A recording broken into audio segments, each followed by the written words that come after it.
Cool. Well, we're back, Jay. Next episode. And we just want to chat. I want to chat to something you alluded to in our last episode, but it's also a big thing on your website. A big thing that we've been posting about on Instagram is that the 7 pillars of health. And I'd like to just go into each of them, talk about them, how you got to them, how they've changed your life, etc. But yeah, if you could just chat to me about that. Yeah, so like I did allude to in the previous episode, it's not just about nutrition and exercise. And that's obviously what we've put the biggest emphasis on in the Reset campaign. But in my health journey, my personal health journey, I had to address all of this, you know, all these pillars.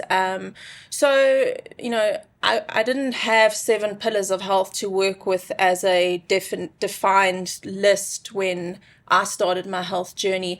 It's something that I just discovered along the way. And then as Health Exchange grew and developed, I just put thought into it and realized these were the core kind of pillars that we were, we're going to build this business, or what do you have, for want of a better word, because I mean, it is a business in the sense that we are selling stuff, but that's really not what it's about. It's really about just a platform, that's maybe a better word, a platform where we can just share what we've learned. And it's a framework really to help people to just focus their attention in different areas. Because, you can't just focus on your food and your exercise. They're very important, but there's a lot more. So, I mean, there's hydration.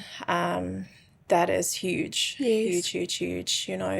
When Dr. Harry came to speak to us, he emphasized that I think the question was posed to him, like, what would be the most important thing that he would recommend that people change? And he said the hydration. Yes.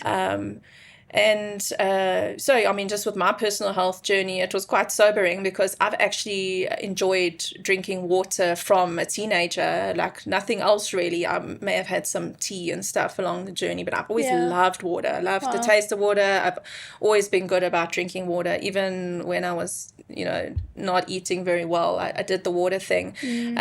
But when I actually went to get proper bloods done, like 2 years ago, he said I was absolutely dehydrated on a cellular level. Sure. So I was like, what? Yeah. What do you mean? I drink so much water. It doesn't make sense. And then he explained to me in depth about how your body needs electrolytes. It's not just water. Sure. There's the sodium potassium pump that basically allows the water into your cell, and if you don't have sodium and potassium, that mechanism of action doesn't work on a cellular level. So I always found that I was craving salt a lot, and I always got a lot of flack from my family about the fact that I always put salt on my food. But so I explained this to the doctor, and he said, it's because your body is like desperately crying for sodium because you dehydrated on a cellular level. Sure. So, but unfortunately, salt in food doesn't do the trick. It has to be in a electrolyte suspended like formula basically. So I mean, you can just buy electrolytes and put it in your water, but a very cheap and easy sustainable way is just to make your own from a good quality salt, where you just dissolve the salt in like in water, but it's a very, very saturated solution, so there's so much salt that it literally won't dissolve any further. Sure. And then you put a tiny little drop of that in your water, and then that is just the perfect suspended state for your body to take up those minerals and allow the water through your cell membrane. And literally 1 month later, I went for scans again, and my cells were in perfect condition. So before they looked like shriveled little wrinkly old, one of those funny shapes. Yeah, like a prune. Like a prune. That's a good word. Our cells look like prunes. Yeah. And now they're perfectly round and oval after 1 month of adjustment. So it's amazing that. Yeah, it's a very small, easy fix. So, I mean, so that's the hydration. And just good practices around hydration. Like, essentially when you're sleeping, you get into quite a bad dehydrated state because you're sleeping for 8 hours, and never mind, you've probably stopped drinking 2 hours before you went to bed so that you don't get up in the night. And then so you're having a good 10 hours of no hydration, so you wake up your cells are quite starved of fluid. So a very good practice, as soon as you get up in the morning, you have your electrolyte, not water, because just plain water will actually flush minerals out of your body. So that's something which we started doing now for at least 2 years, and I've seen big difference in my skin, the way my skin looks. That's amazing. I had quite a dry skin before, now it's totally normal. So it's just small little things like that. And then so that's Heinz salt on his tongue that he says when he does in the morning. So that's the alternative way you can do it. So what you can do is just put a salt crystal like under your tongue or on your tongue, and you just suck it slowly. And then that signals to your brain that water's coming. It knows and the minerals get absorbed through your mouth, and then hydration does get facilitated that way. There are different opinions about that. I prefer the Soleil, like the solution mixture. It's just in a more immediate, like it's a really quick hydration method where the salt sucking is a bit of a slower process. So I get a bit bored sucking the salt crystal. He's happy to do that. So, chew it and swallow it. So you just do what works for you, Okay. Sure. Very interesting. Thank you. Yeah. So, I mean, that's the hydration. And then air, paying attention to your air quality. I mean, we don't have a lot of control about that because we live in city environments. So that's not something we can do too much about. But what I am intentional about doing is like deep breathing exercises for stress management. So, that does fall under the pillar of air. It calms your parasympathetic nervous system. It takes, it takes you from your sympathetic nervous system to your parasympathetic nervous system. Then I'll just redo that one. Parasympathetic. Pathetic. So it helps you. I mean, just breathing properly can just really help you switch between your nervous systems to just calm you down. So that's really important. Doesn't it stimulate your vagus nerve as well? It does, Wow. So all of that, it's just so good. Because and then that leads you into sleep as well. That's another pillar. I mean, doing the deep breathing exercises will also help you sleep better. So it's because it just calms your nervous system down. So that's really important.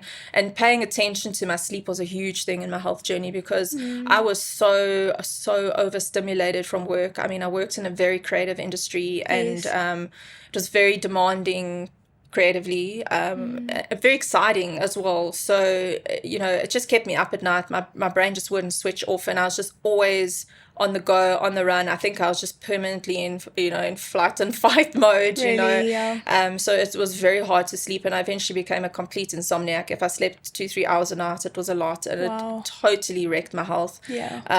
So that normalized when I just gave up my business. I realized I had to, because that was a big sacrifice to make, because I realized if I just continued like that energy level and stimulation intensity, I would just not get better. Had to give that all up, and it's been a wonderful blessing, because I've been able to calm down and I've got a lot more time in the evening to be very intentional about winding down. So I spend a lot of time just relaxing, stretching, having long Epsom salt baths, all that kind of stuff, lowering the lights in the house, just to stimulate sleep. And now I do have a very good sleep score, which is wonderful. So it takes a while for your body to adjust, but it's so important to pay attention to that, because a lot of people don't get enough sleep. I mean, the biggest problem is that most people don't get enough sleep because they're not in bed long enough.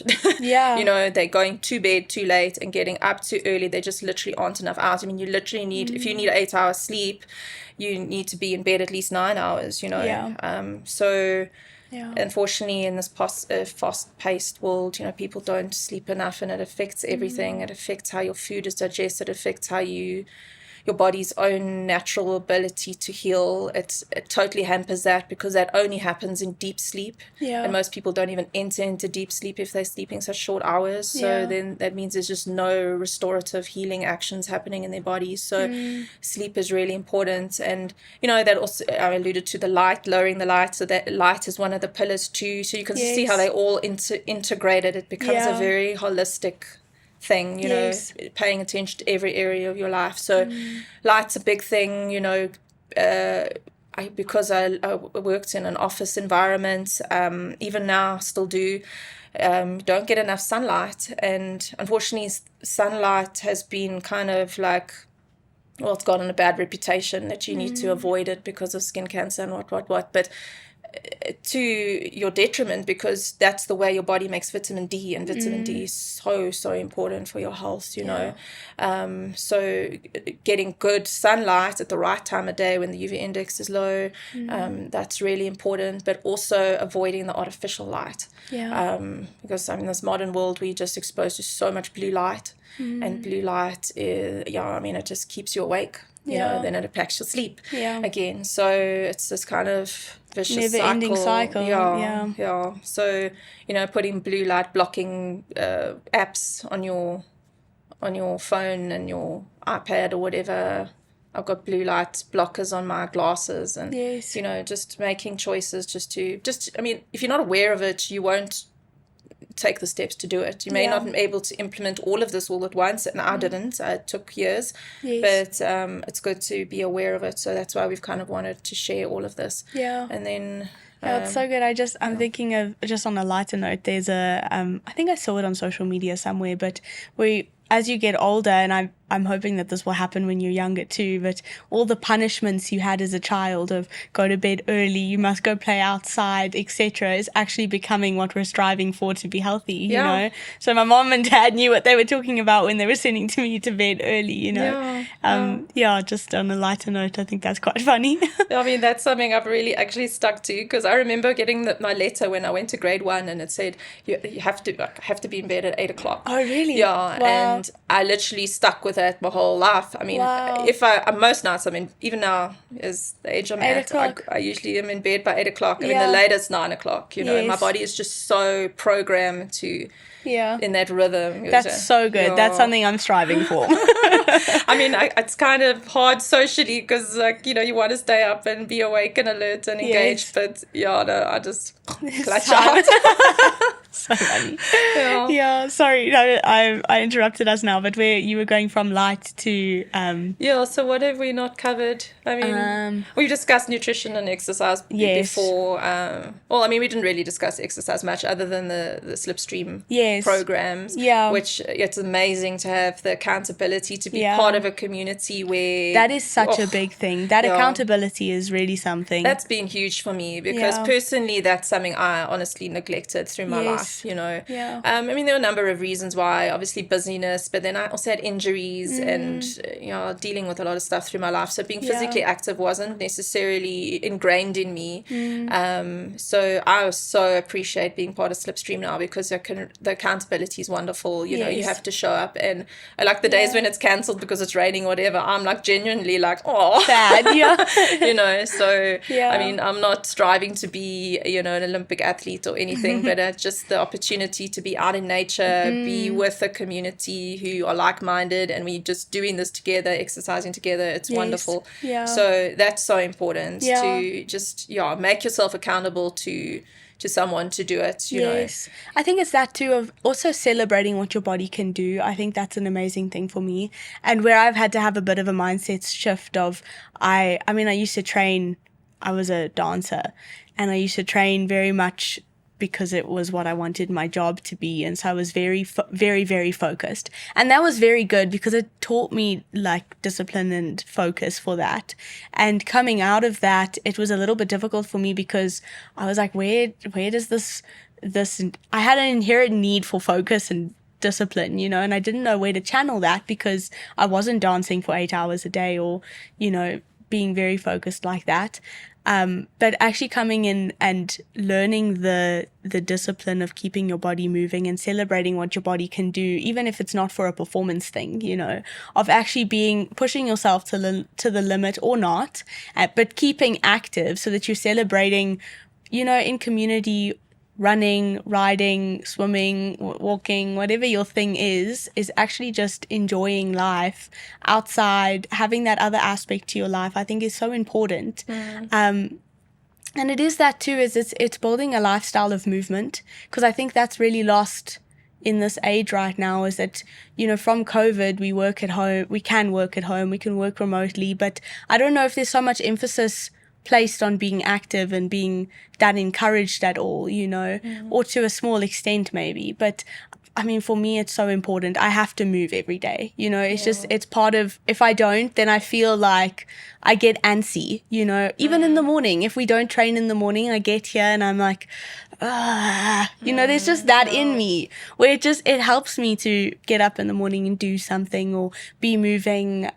It's a good all holistic experience for me, you know. So good. I mean, having you know, essentially a desk job, I mean, I feel that if I'm not moving, like, you know, when you start pushing 40, you start feeling the pains in your hip and your back muscles are just short and just sitting too much, your hamstrings are tight. So it's so important. And I think, I mean, I spoke about this in the episode with Luke and Esther, but Pastor John preached recently about freedom and saying that freedom isn't free, and you either pay the price now or you pay the price later, you know. And I think that's so applicable to health and to training and being active, etc., is that you can either pay the price now of I'm going to be disciplined and I get up and I do it, because I think that's the biggest barrier, is actually getting out of bed and starting is the biggest thing. But once you've done that, you've paid that price, and being disciplined in your early life will give you more longevity in your later life. And the alternative is that you don't do it now, but then you experience the consequence later, you know. I mean, a lot of the way I have to eat is because I have to, you know. It's not that I am choosing to always eat healthy. It's because I have to, because of poor health, from bad decisions I made from young. And it's unfortunately the problem when you're young. You think you're invincible and you feel strong, and you know, you don't see the immediate consequences of your choices, eating the junk food and all of that, but it catches up with you eventually. It's accumulative, and there's a lot of toxicity that builds up in your body, and that is an accumulative thing. Builds up in your tissues, builds up in your organs, builds up in your brain, and then it starts manifesting when you're older. And that, you know, this 90% of degenerative diseases can be avoided if you just make the right choices from young. Start young and you stick with it. It's not to say that you have to live this perfect life, but if you can just do it from young, you're setting yourself up for success. So good. I mean, if I had to dream my life over again, I wish I knew these things when I was younger. That's all I can say. You know, to just make those choices. Just make better choices. It's good. So good. We forgot the most important pillar of health. Words. A little bit embarrassing. But we, looking back at the content yesterday, we realized that we forgot words in our... we should have started there, right? Exactly. That's actually the most important part. So I don't know, do you want to speak a little bit into the words? I mean, it definitely is the most important pillar, and everything revolves around your words. You know, there's such power in our words. We are powerful speaking spirits. Exactly. That's who we've been created to be, you know. Whether you believe in God or not, there's power in your words.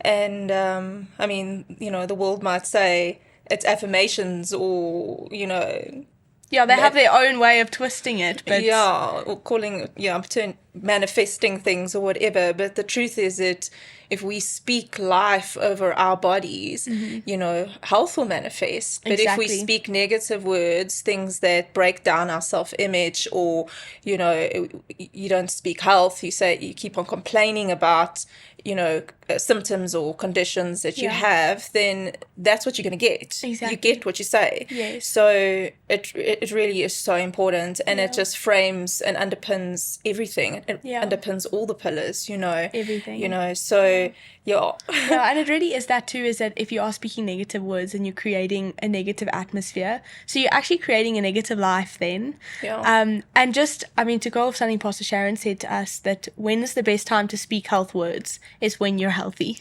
Yes. So that should be the first and foremost place that you start. It's very significant. Because, if you don't have finances maybe to make significant changes in your diet, yes, you can do something, Yes, water's also a cheap fix, but, words are for free. And we all and it will have change access. The most. It will. It will change your whole life. So to have a positive outlook, and it'll not only be beneficial to you, but it'll be beneficial to the people around you, because you really do have an influence and impact the atmosphere and the people around you with your words. So yes. Words don't only impact your environment, but they impact you firstly. That it's your thought life, it's your word life, it's all of that. It starts as a thought and it comes out your mouth. So it starts actually with the word thoughts. Yes. Thought words that are happening in your head that then make their way out your mouth and start to create your environment. So it's so good, because often those thoughts don't necessarily come from you. Yes.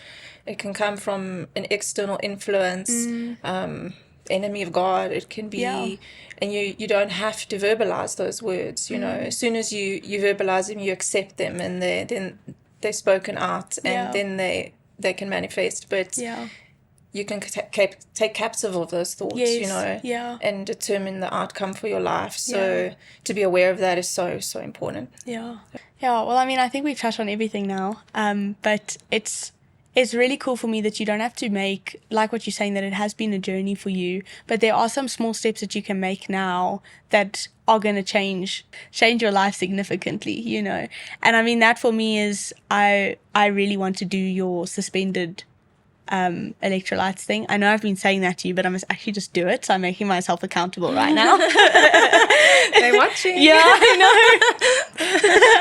So I'm definitely going to do that, because I want to add that to my training bottles. And I resonate with what you said, that you wanted salt on all your food growing up, because that's me.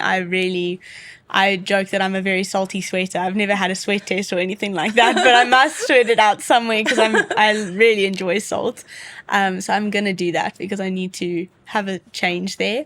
But I think it's great that you can take small steps to move in a direction that's not going to, fundamentally alter your life if that's not what you're in for right now, No. But amazing. So thank you. You can just safeguard what you have. There's such a wonderful thing of being healthy and young, and if you can just preserve that and protect that, just really appreciate the value of that, it'll guide your decision making, and it's so much easier to make good decisions consistently. They don't have to be perfect decisions, but they can be just good decisions, than have to down the line get a disease diagnosis and then have to try and reverse that. That is so difficult.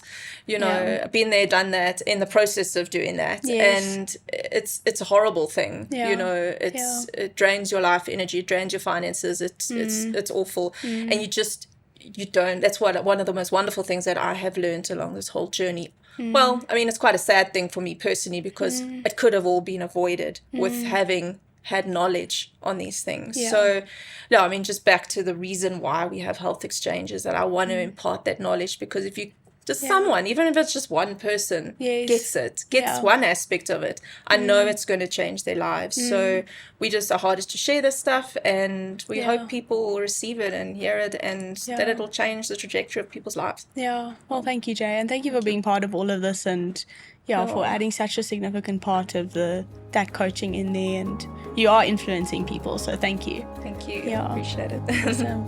Good. Done. It's a wrap. It's a wrap. Can I move this thing? Yeah.